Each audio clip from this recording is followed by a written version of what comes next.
Hello everyone, welcome back to another video. Welcome to my little corner of the internet, Pen here. Today I'll be reading A Vigilante Comes to Dinner by Silver Roses and Dragons. This is a one-shot and book 2 of Shadow Sensei, the Vigilante Heroics Teacher series. I hope you guys enjoy it, and here is the summary. Izuku, also known as Emerald Shadow, the vigilante and UA guest teacher, eats dinner with Mike and Hitoshi. Hisashi becomes very nervous about meeting his husband's problem child. I hope you guys enjoy this, and let's get into the book. Hisashi, calm down, Dad says, trying to calm Papa's slightly frantic tidying. Shadow Sensei was supposed to be here in 20 minutes, and the living room, kitchen, and dining room had all been cleaned already, but Papa's freaking out a little. It'll be fine. That's easy for you to say, Sho. You already know the kid, but this will be his first impression of me and of our home. What if he doesn't like the house? What if he doesn't like what I made for dinner? What if I'm too high energy for him? Papa says, his voice getting louder and higher as he goes on, obviously frantic. Exactly, I know the kid, Dad says, tiredly holding eye contact with Papa. So I know what I'm talking about when I say it'll be fine. He's not picky, and trust me, you won't be too high energy for him. He could probably rival your energy when he's excited, actually. Really? Hitoshi asks, with a little inflection in his voice. He's a little curious. He seems so calm and collected in class. Dad shrugs, glancing at Hitoshi. He was working. He's usually pretty good at putting his freakouts off until his work is done. In class today, you saw his professional side. But out of the mask, he's excitable and emotional, and a bit obsessive. He's still just a kid. What do you mean when you say a kid? Is it like when adults will call 20-year-olds kids? Or Hitoshi asks. He can't imagine the man that so confidently led the class be young enough to be referred to as a kid, even though he heard his dad talk about the problem child for well over a year now. Dad smiles a little. He's actually your age. Hitoshi's jaw drops. He really wasn't expecting that. He thought the vigilante would be a few years older at least, but he'd been active for a year and a half, and I was 13 when you first started working with him.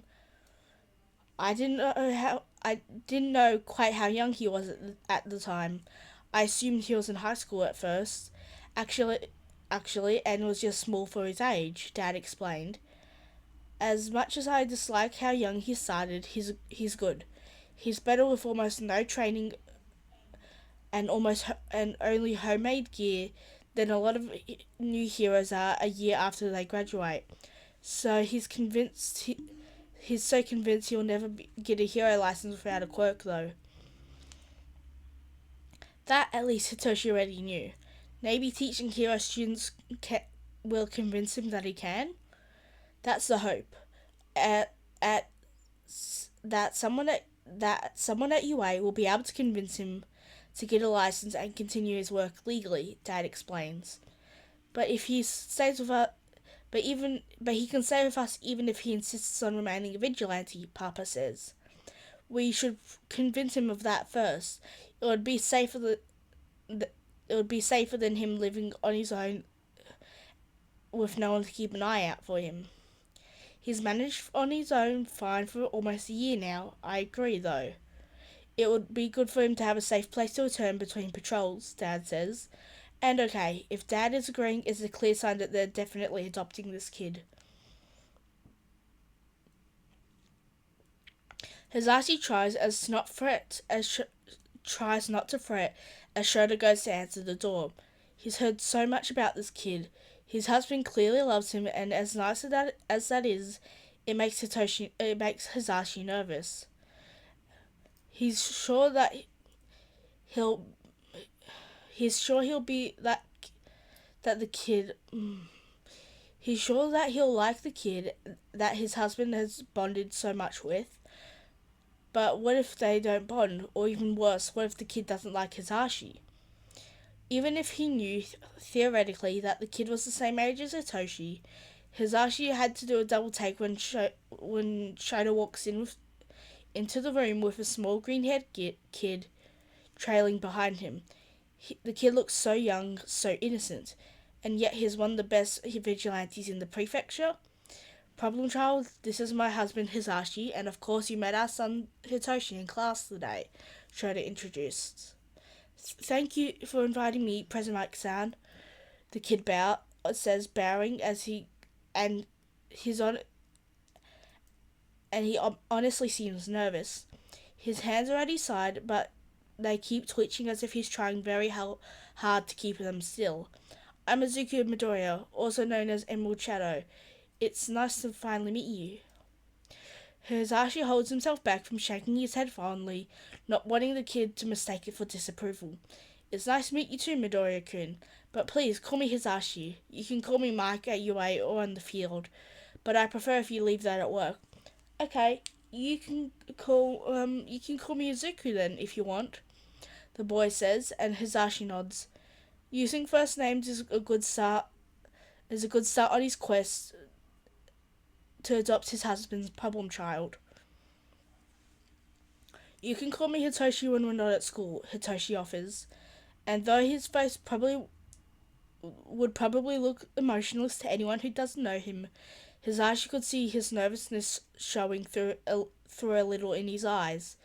Hitoshi knows that they want to adopt this kid and make him Hitoshi's brother, and he's clearly just as nervous about making a good impression as Hisashi is. Izuku smiles at me. Thanks, call me Izuku, he says. He pauses then, after a few moments, and adds, please never call me sir again. Hisashi can't help it. He laughs at it as Hitoshi blinks at Izuku, going a bit pink in the face, and Shota snorts. I didn't know you were my age, Hitoshi defends himself. Izuku slightly laughs. It's a good sound. I know, but still, that felt weird. Okay, fair. The purple-haired boy concedes, a hint of a smile playing at the edge of his lips. Now I hope you liked soba because Papa made soba for dinner and his is the best. How could anyone not like soba? Izuku asks with a smile on his face. He follows Hitoshi to the dining room as Hisashi and Shota watch. Hisashi is glad to see the two of them getting along. At least not least of all, because Hitoshi could have a hard time opening up to new people, even after having lived with them for years, almost 4 years now. A hand squeezes his shoulder, and Hisashi looks over to see his husband looking over to him instead of the boys. I told you it would be fine, Hisashi. Look at how well they're getting on already, Shota says. I know, but don't jinx it, Hisashi murmurs, then steps away, letting Shota's hand fall from his shoulder as he goes into the kitchen and grabs a pot of soba from where he'd left it on the stove to stay warm. Carrying it to the table where the boys were already sitting next to each other. Izuku thanks him very sincerely as they all dish up. And soon the four of them were digging into their meals. So, Izuku, Papa says partway through the dinner, which so far has been filled with meaningless small talk. What do you like to do for fun? Anything work-related doesn't count. Hitoshi is actually quite curious about that too. But he didn't want to ask. He didn't want to come off as invasive or seem like he was going to pry after all. I mean, I don't really think it counts as work if I don't get paid, as Zuki points out, his voice hesitant. But I get what you mean. I really like quirk analysis, but I mostly do heroes and people I fought before because I can see their quirks in action or on videos from Hero Spotlight and Above Ground Heroes. It's come in handy a lot. It's come in handy a lot for vigilante work, but I've been doing analysis since I was a toddler, so it really isn't related. So it really is an unrelated hobby that just so happens to help with my work, as you call it. His voice getting steadier and his speech faster as he goes on, showing signs of excitement. It's like talking about something he's passionate about seems to make him forget about his nervousness, which isn't a bad thing. That's cool. Have you got anything on me? Papa says, and Hitoshi can see from the glint in his eyes that the topic was exciting for him too. He's leaning forward, his expression open. At least he's not excited enough for his volume control to get messed up. Even without using his quirk, Papa can be a generally loud person. It scared Hitoshi at first, actually, before he'd learnt that he needed to tone it down for the boy. And Hitoshi's learnt that that's just how Papa was. Hitoshi still wasn't fond of loud voices, even if it was just out of excitement. Oh, Izuku said, his voice getting quiet again as his cheeks tinting pink. Yeah, I do. I'm sorry if that bothers you. No, not at all. I'd love to see what you've got, Papa reassures, smiling gently at the green-haired boy. If you're willing to share, of course. I'll have to rewrite it, or I can just read it out to you if you prefer. My notes are all coded though, so showing it to you wouldn't do much good, Izuku says, his voice still pretty soft, not meeting anyone's gaze. He seems uncomfortable, which confuses Hitoshi. He doesn't know what to make of it, though he definitely thinks Dad was right. Izuku was very different in personality and confidence than Admiral Chatter was, even though they're technically the same person. Definitely get a copy if you can, Zashi, Dad says, speaking up for the first time in a while. He's been fairly quiet during the dinner, letting Papa and Hitoshi get to know Izuku. If you want to be able to you'll want to be able to reference it later, trust me.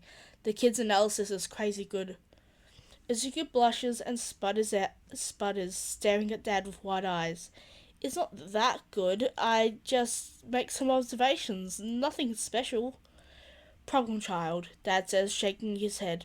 Whether you believe it or not, your analysis has helped me on a number of occasions, and at least one situation is likely the only reason I was able to avoid serious injury.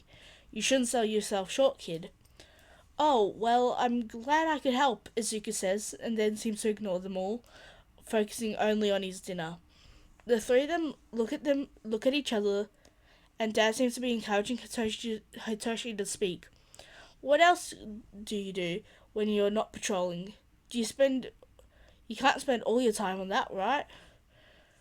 Hitoshi says, not really sure where to steer the conversation. I try to study at the library when I can, because I don't go to school, Izuku says, not really looking up at any of them as he keeps eating. There's not really much I can do, though. There's a pause, and Hitoshi doesn't really know what to say to that, but after a moment he responds anyway. Have you ever played video games? Izuku takes another bite before saying quietly, not since I was little. He doesn't expand upon that at all, so Hitoshi doesn't push. Instead, he says, you should play with me sometime. You might like it. Izuku looks up at him with wide eyes, looking disbelieving. Really? Yeah, if you want, Hitoshi says, offering the shorter boy with a smile. You could come over and hang out. Even if you don't end up liking video games, there's always something else we can do. That sounds good, Izuku says, giving a small smile back, before biting his lip and looking between Dad and Papa. If your parents are okay with it, I mean. Papa smiles encouragingly at the greenette. You're welcome anytime, little listener. I was just thinking you should come over for dinner more often, he says, keeping his voice quiet for Izuku's comfort. Oh, Izuku says, now looking at Papa with a dumbfounded look on his face. If you're sure, I guess I could. We're sure, problem child, Dad says, causing Izuku to quickly turn his head towards the black-haired man. We're happy to have you as often as you want. Okay, Izuku mumbles, shoving more food into his mouth as soon as he finishes speaking.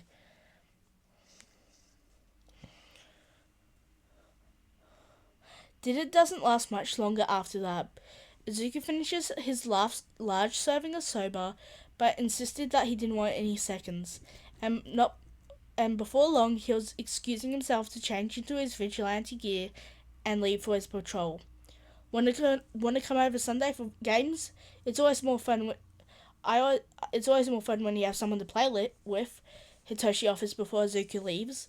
He knows that his dads want Izuku to be a part of their family, and want to slowly warm him up to the idea. So Hitoshi figures that he should be doing his part.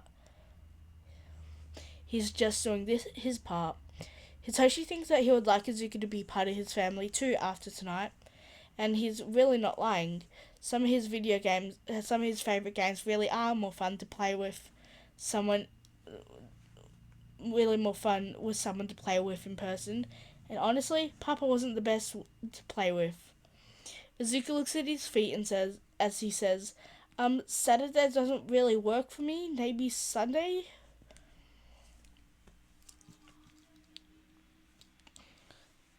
Hitoshi makes sure that his smile is visible. Yeah, sure, that works for me. Cool, Izuku says. He puts his shoes on and turns about the three of them. Thank you for having me. Thank you for the food. No problem at all, kiddo. Thank you for coming, Papa says. We'll see you on Sunday. Dad nods to Papa's statement, adding, stay safe out there tonight, kid. Call me if you need anything. You still got that burner phone I got you? Izuku nods, pulling the phone out of his hidden pocket to show it off before replacing it. I'll do my best. I'll see you all Sunday. And wow, Hitoshi thinks, the shift from nervous Izuku to confident Emerald Shadow is really startling. After Izuku is gone, Dad says, that went well. When Hitoshi looks over at him, he's looking at Papa. Yeah, Papa agrees, surprisingly quiet. Yeah, I think it did. He seems to be like a good kid. Dad nods silently in response. So what do you think, Hitoshi? Do you like him? I think he'll be a good addition to our family, Hitoshi admits, and Papa positively beams. Thank you for watching all the way through to the video. I hope you guys liked it. This was book 2 of Shadow Sensei, the Vigilante Heroics Teacher series. I'll be sure to keep you updated whenever there's more books in this series coming out. Right now it's only the 2 books, but I'll see when there's more coming out. Anyway, I hope you guys enjoyed this video. I'll see you guys later, but make sure to eat, drink, and sleep properly. And I'll see you guys tomorrow. Bye!